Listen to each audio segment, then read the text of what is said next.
Hello दोस्तों, डीएलवी news पर आपका स्वागत है। आज हम बात करेंगे देश दुनिया की 25 बड़ी खबरों के बारे में। उससे पहले आपसे अनुरोध है, अगर आपने हमारे चैनल को अभी तक सब्सक्राइब नहीं किया तो प्लीज़ चैनल को सब्सक्राइब ज़रूर करें और हाँ, वीडियो को अंत तक ज़रूर देखें और कमेंट में ये भी बताएं ये वीडियो आप किस शहर राज्य से देख रहे हैं। तो चलिए नज़र डालते हैं आज की तमाम बड़ी खबरों पर। देखिए, पहली सबसे बड़ी खबर, कर्नाटक विधानसभा ने हेट स्पीच से जुड़ा विधेयक पास कर दिया है, जिसमें पहली बार अपराध करने पर 7 साल तक की जेल और 50,000 रुपये जुर्माने का प्रावधान किया गया है। गृह मंत्री जी ने परमेश्वर ने बिल पेश किया, जिसका उद्देश्य समाज में शांति बनाए रखना। बिल में हेट स्पीच की विस्तृत परिभाषा भी दी गई है और इसे संज्ञेय और गैर जमानती अपराध बनाया गया। विपक्ष ने इस बिल का विरोध भी किया। वहीं देखिए दोस्तों, बिहार के मुख्यमंत्री नीतीश कुमार के हिजाब हटाने पर विवाद लगातार बढ़ता जा रहा है। बीजेपी नेता गिरिराज सिंह ने नीतीश कुमार का समर्थन किया। वहीं जावेद अख्तर ने इस घटना की निंदा करते हुए नीतीश कुमार से माफ़ी मांगने को कहा। गिरिराज ने कहा कि नीतीश कुमार ने कुछ गलत भी नहीं किया, जबकि जावेद अख्तर ने इसे अस्वीकार्य बताया। वहीं देखिए, हरियाणा सरकार ने कुरैशी जाति का पिछड़ा वर्ग में शामिल करने का निर्णय लिया, लेकिन प्रस्ताव अभी तक विचाराधीन में है। कांग्रेस विधायक मामन खान इंजीनियर ने सदन में मुद्दा उठाया। मंत्री कृष्ण कुमार बेदी ने कहा कि सरकार ने कुरैशी जाति को पिछड़ा वर्ग में शामिल करने का निर्णय लिया है। वहीं अनाज मंडियों में स्थित छोटे बूथों के लाइसेंस रिन्यू करवाने के लिए 31 मार्च 2026 तक आवेदन किया जा सकता है। चलिए आगे बढ़ते हैं अपन खबरों में। देखिए, केंद्र सरकार ने ग्रामीण रोजगार व्यवस्था में बड़ा बदलाव करते हुए विकसित भारत गारंटी फॉर रोजगार और आजीविका मिशन विधेयक 2025 पेश किया, जो लोकसभा से पास हो चुका है। यह नया कानून मनरेगा की जगह लेगा। इसके तहत ग्रामीण परिवारों को मिलने वाले रोजगार की कानूनी गारंटी 100 दिन से बढ़ाकर 125 दिन प्रतिवर्ष कर दी गई है। बुआई और कटाई के मौसम में 60 दिनों का पॉज विंडो भी रखा गया है। वहीं अगली खबर देखिए, शासन ने स्वास्थ्य कर्मियों की बायोमेट्रिक हाजिरी के निर्देश जारी किए, जिस पर स्वास्थ्य विभाग ने कार्रवाई शुरू कर दी है। बिना बायोमेट्रिक के फरवरी माह में स्वास्थ्य कर्मियों को वेतन नहीं मिलेगा। इसके लिए स्वास्थ्य विभाग ने तैयारी शुरू की। आने वाले सप्ताह से बायोमेट्रिक मशीन लगना शुरू हो जाएंगी। वहीं देखिए दोस्तों, अमेरिकी राष्ट्रपति डोनाल्ड ट्रंप अपने फैसलों को लेकर काफ़ी समय से सुर्खियों में बने हैं। इसी बीच उन्होंने फिर एक अहम फैसला लिया। ट्रंप ने गुरुवार को प्रेस्क्रिप्शन दवाओं की कीमतों में भारी कटौती की घोषणा की। अब इसमें माना जा रहा है कि ट्रंप के इस फैसले से भारतीय दवाओं पर भी असर पड़ने की संभावना है। इस मामले पर विशेषज्ञों ने अपनी अलग अलग राय रखी और माना जा रहा है कि नई नीति से अमेरिका में मरीजों को सस्ती दवाएं मिल सकेगी। हालांकि इससे वैश्विक दवा बाजार में भी बड़े बदलाव की संभावना से इनकार नहीं किया जा सकता। चलिए आगे बढ़ते हैं अपन खबरों में। देखिए, तमिलनाडु के इरोड में अभिनेता विजय ने एक बड़ी रैली की, जिसमें उन्होंने डीएमके सरकार पर जमकर निशाना साधा। विजय ने सरकार से कई सवाल पूछे और विभिन्न मुद्दों पर अपने राय रखी। उनकी इस रैली ने राज्य की राजनीति में चर्चा को एक बार फिर से गर्म कर दिया और उनके संभावित राजनीतिक प्रवेश को लेकर अटकलें तेज हो चुकी है। विजय के समर्थकों में इस रैली को लेकर काफी उत्साह देखा गया। वहीं देखिए दोस्तों, मुंबई महानगर पालिका चुनाव को लेकर बीजेपी और शिंदे गुट की शिवसेना के बीच सीट शेयरिंग पर बातचीत निर्णायक मोड़ पर पहुंच चुकी है। सूत्रों के हवाले से खबर सामने आ रही है कि बीएमसी की कुल 227 सीटों में से 150 सीटों पर दोनों दलों के बीच सहमति बन चुकी है, जबकि शेष 77 सीटों पर अगले 2-3 दिनों में फैसला लिए जाने की संभावना है। चलिए अगली खबर देखिए, राजस्थान में 150 यूनिट फ्री बिजली योजना के लिए रजिस्ट्रेशन करने वालों के लिए बड़ी खुशखबरी है। मुख्यमंत्री भजनलाल शर्मा के नेतृत्व वाली सरकार ने लाभार्थियों के खाते में सब्सिडी का पैसा भेजना शुरू कर दिया है।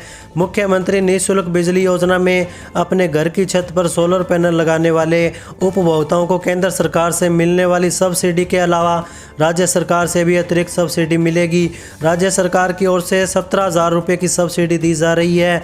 जयपुर विद्युत वितरण निगम ने सब्सिडी ट्रांसफर करने की प्रक्रिया भी शुरू कर दी। इसमें से 169 लाभार्थियों के खाते में जयपुर डिस्कॉम ने 28,73,000 रुपये ट्रांसफर किए। यह पैसा केंद्र सरकार से मिलने वाली 78,000 रुपये की सब्सिडी से अलग होगा। ऊर्जा मंत्री हीरालाल नागर के मुताबिक मुख्यमंत्री निःशुल्क बिजली योजना और पीएम सूर्य घर बिजली योजना को मिलाकर कुल 95,000 रुपये की सब्सिडी मिलेगी। वहीं दोस्तों देखिए, सुप्रीम कोर्ट ने उज्जैन में महाकाल मंदिर परिसर विस्तार पर अपनी मोहर लगा दी। इस मामले की सुनवाई के दौरान सुप्रीम कोर्ट ने भूमि अधिग्रहण को चुनौती देने वाली तकिया मस्जिद की याचिका को भी खारिज कर दिया है। मामले की सुनवाई के दौरान अदालत ने साफ कहा कि याचिकाकर्ता केवल एक उपासक है, भूमि का मालिक नहीं, इसलिए उसे अधिग्रहण कार्रवाई को चुनौती देने का अधिकार नहीं है। सुनवाई के दौरान जस्टिस विक्रम नाथ और जस्टिस संदीप मेहता की पीठ ने कहा कि याचिका में अधिग्रहण की अधिसूचनाओं को सीधे तौर पर चुनौती नहीं दी गई, बल्कि आपत्ति केवल मुआवजा तक सीमित है। ऐसे मामलों में कानून के तहत वैधानिक उपाय मौजूद होंगे। चलिए अगली खबर देखिए, कर्नाटक के रामनगर जिले में एक कॉलेज छात्रा के साथ सामूहिक दुष्कर्म के मामले में पुलिस ने 3 लोगों को गिरफ्तार किया, जिसमें पीड़िता का प्रेमी भी शामिल है। 19 वर्षीय पीड़िता की शिकायत के बाद यह गिरफ्तारी की जा चुकी है। आरोपियों में से एक पीड़िता का प्रेमी शारीरिक संबंध बनाने, रिकॉर्डिंग करने और ब्लैकमेल करने में शामिल था। गिरफ्तार किए गए लोगों में विकास, प्रशांत और चेतन शामिल है। वहीं दोस्तों देखिए, 8वें वेतन आयोग के लागू होने में देरी से केंद्रीय कर्मचारियों को HRA में लाखों का नुकसान हो सकता है। 7वें वेतन आयोग की अवधि दिसंबर 2025 में खत्म हो रही है, लेकिन 8वें वेतन आयोग की अधिकारित घोषणा अभी तक नहीं की गई। जानकारों का मानना है कि देरी होने पर कर्मचारियों को HRA पर एरियर नहीं मिल सकता, जिससे उन्हें वित्तीय नुकसान झेलना पड़ सकता है। वहीं दोस्तों देखिए अगली बड़ी खबर, पंजाब मनरेगा के तहत फर्जी जॉब कार्डों को हटाने में सबसे आगे है। केंद्र सरकार के अनुसार पंजाब ने पिछले 6 वर्षों में 5,27,728 जॉब कार्ड रद्द किए, जो हरियाणा और हिमाचल प्रदेश से बहुत ज़्यादा है। 2019-20 से 2024-25 के बीच 3 राज्यों ने कुल 6,43,483 जॉब कार्ड हटाए, जिसमें पंजाब का हिस्सा 82% है।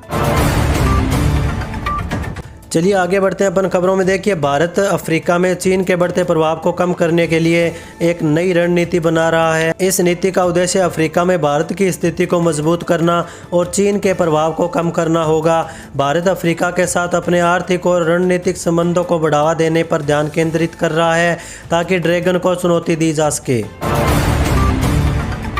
वहीं देखिए दोस्तों, भारत और ओमान के बीच हुए ट्रेड डील से किसानों और MSME को लाभ होगा। इस समझौते से दोनों देशों के बीच व्यापारिक रिश्ते मजबूत होंगे और कई क्षेत्रों में विकास की संभावनाएं बढ़ेगी। किसानों को नए बाजार भी मिलेंगे, जबकि MSME सेक्टर को भी विकास के नए अवसर प्राप्त हो सकते हैं। यह डील रोजगार के नए अवसर भी पैदा कर सकती है। चलिए अगली खबर देखिए, बिहार सरकार की पूर्व मंत्री डॉक्टर रंजू गीता को JDU के महिला प्रकोष्ठ का संयोजक बनाया गया। इस नियुक्ति से राजनीतिक और सामाजिक क्षेत्रों में खुशी की लहर गूंज उठी। रंजू गीता ने मुख्यमंत्री नीतीश कुमार और पार्टी नेतृत्व को धन्यवाद दिया। उन्होंने महिला सशक्तिकरण को बढ़ावा देने और पार्टी को मजबूत करने की भी बात कही। JDU नेताओं ने इस नियुक्ति को महिला संगठन के लिए एक नई ऊर्जा का रूप दिया। वहीं अगली बड़ी खबर देखिए, बिहार के मुजफ्फरपुर शहर में ऑटो और ई-रिक्शा का परिचालन 3 जोन में बांटकर किया जाएगा। DM सुब्रत कुमार सेन ने नए ट्रैफिक प्लान को स्वीकृति दी, जिसके अनुसार कलर कोड से ऑटो और ई-रिक्शा की पहचान होगी। लगभग 4500 ऑटो और ई-रिक्शा विभिन्न रूटों पर चलेंगे। सरकार में मीटर युक्त ऑटो और ई-रिक्शा भी चलेंगे, जिनकी पहचान उजाले रंग से होगी। सड़कों पर जाम से निजात दिलाने के लिए चौड़ाई बढ़ाई जाएगी और नियमों का उल्लंघन करने वालों पर कड़ी कार्रवाई होगी। चलिए अगली खबर देखिए, उच्च न्यायालय ने एक सीरियल याचिकाकर्ता पर सख्ती दिखाते हुए अवैध निर्माण की याचिका पर 50,000 रुपये का जुर्माना लगाया। अदालत ने याचिकाकर्ता के बार बार इस तरह की याचिकाएं दायर करने पर नाराजगी जताई और जुर्माना भरने का आदेश दिया। यह फैसला न्यायपालिका की प्रक्रिया का दुरुपयोग रोकने के उद्देश्य से लिया गया है। वहीं दोस्तों अगली बड़ी खबर देखिए, हरिद्वार के कनखल में एक युवती को विदेश भेजने का झांसा देकर साइबर ठगों ने लगभग 11.5 लाख रुपए की धोखाधड़ी की। आरोपियों ने फर्जी टिकट और वीज़ा भेजकर उसे गुमराह किया। पीड़िता ने साइबर सेल में शिकायत दर्ज कराई, जिसके बाद पुलिस ने मामला दर्ज जाँच शुरू कर दी है। पुलिस आरोपियों के बैंक खातों की पड़ताल में लगातार अपना काम कर रही है। चलिए आगे बढ़ते हैं अपन खबरों में। देखिए, विपक्षी दलों ने मनरेगा से महात्मा गांधी का नाम हटाने के लिए लाए गए जी रामजी विधेयक का संसद से सड़क तक विरोध किया। कांग्रेस अध्यक्ष मल्लिकार्जुन खड़गे ने मनरेगा की व्यवस्थित हत्या के खिलाफ देशव्यापी आंदोलन की घोषणा भी की। कांग्रेस ने नाम में बदलाव के खिलाफ रणनीति तय करने के लिए 27 दिसंबर को कार्य समिति की बैठक बुलाई। विपक्षी सांसदों ने संसद परिषद में विरोध मार्च निकाला और सरकार पर गरीब विरोधी होने का आरोप लगाया। वहीं अगली बड़ी खबर देखिए, उत्तर प्रदेश राज्य ग्रामीण आजीविका मिशन ने स्वयं सहायता समूह से जुड़ी महिलाओं को उद्यमी बनाने के लिए राज्य स्तरीय कार्यशाला आयोजित की। इसका उद्देश्य लखपति दीदियों को करोड़पति बनाना होगा। मिशन निदेशक दीपा रंजन ने उद्यमशीलता पर जोर दिया। मिशन महिलाओं को ब्याज मुक्त ऋण और वित्तीय सहायता प्रदान करेगा ताकि वे आत्मनिर्भर बन सकें।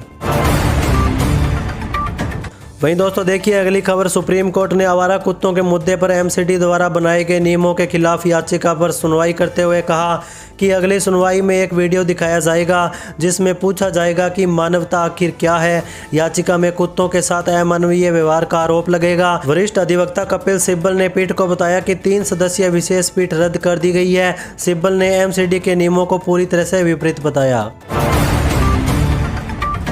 चलिए आगे बढ़ते हैं अपन खबरों में। देखिए, विधानमंडल के शीतकालीन सत्र में हंगामे के आसार हैं। सत्र के दौरान सपा कोडिन युक्त कफ सिर्फ के मुद्दे को जोर शोर से उठाएगी।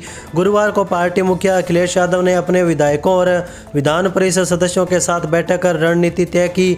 सपा की ओर से खाद वितरण, धान खरीद सहित अन्य मुद्दों पर भी सरकार को घेरने की कोशिश की जाएगी। वहीं देखिए, दिल्ली जाने वाले यात्रियों के लिए अच्छी खबर है। रेलवे प्रशासन ने एक और सुपरफास्ट स्पेशल ट्रेन चलाने का फैसला किया।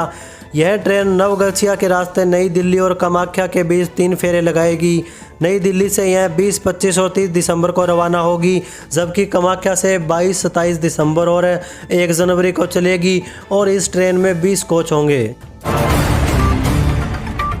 वहीं दोस्तों देखिए अगली बड़ी खबर, दिल्ली पुलिस ने बुद्ध विहार में 65 वर्षीय मकान मालिकन की हत्या के आरोप में 25 वर्षीय किराएदार को गिरफ्तार किया। किराएदार जो कि आर्थिक तंगी से जूझ रहा था, उसने कथित तौर पर किराए के पैसे न देने पर अपमानित किए जाने के बाद महिला का गला घोंट दिया और गहने चुरा लिए। पुलिस ने उसे रोहिणी के जापानी पार्क से गिरफ्तार किया। आरोपी ने अपराध कबूल कर लिया और चोरी किए गए गहने भी बरामद कर लिए गए हैं।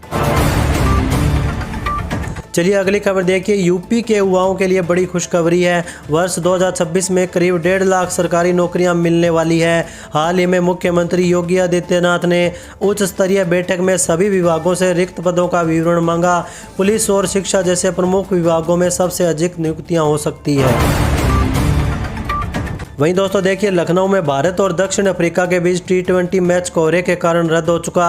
एकाना क्रिकेट स्टेडियम में होने वाला यह मैच कम दृश्यता के कारण रद्द करना पड़ा, जिससे दर्शक निराश हुए। शशि थरूर ने BCCI को सर्दियों में मैच केरल में कराने की सलाह दी, जबकि अखिलेश यादव ने स्मॉग के कारण मैच रद्द होने की बात कही और सरकार पर तंज कसा। वहीं अगली बड़ी खबर देखिए, RSS के प्रमुख मोहन भागवत पश्चिम बंगाल में हैं। उन्होंने राज्य के सिलीगुड़ी में युवा सम्मेलन को संबोधित किया। उन्होंने यहां कार्यक्रम को संबोधित करते हुए बड़ी बात भी कही। मोहन भागवत ने कहा कि आज जो लोग समय को हिंदू नहीं मानते, वे भी हिंदू पूर्वजों के ही वंशज हैं। पूजा पद्धति और खान पान अलग हो सकते हैं, किंतु हम एक राष्ट्र और एक संस्कृति के अंग हैं। जिसके हृदय में भारत भक्ति नहीं, वह हिंदू नहीं हो सकता। सभी प्रकार की विविधताओं का सम्मान करने वाली विशिष्ट परंपरा ही हमारी हिंदू संस्कृति है। तो दोस्तों ये थी आज तमाम दिन भर की बड़ी खबरें। उम्मीद करते हैं जानकारी अच्छी लगी होगी। और हाँ, अभी तक आपने हमारे चैनल को सब्सक्राइब नहीं किया तो प्लीज़ चैनल को सब्सक्राइब जरूर करें और वीडियो को अपने दोस्तों के साथ ज़्यादा से ज़्यादा शेयर करें।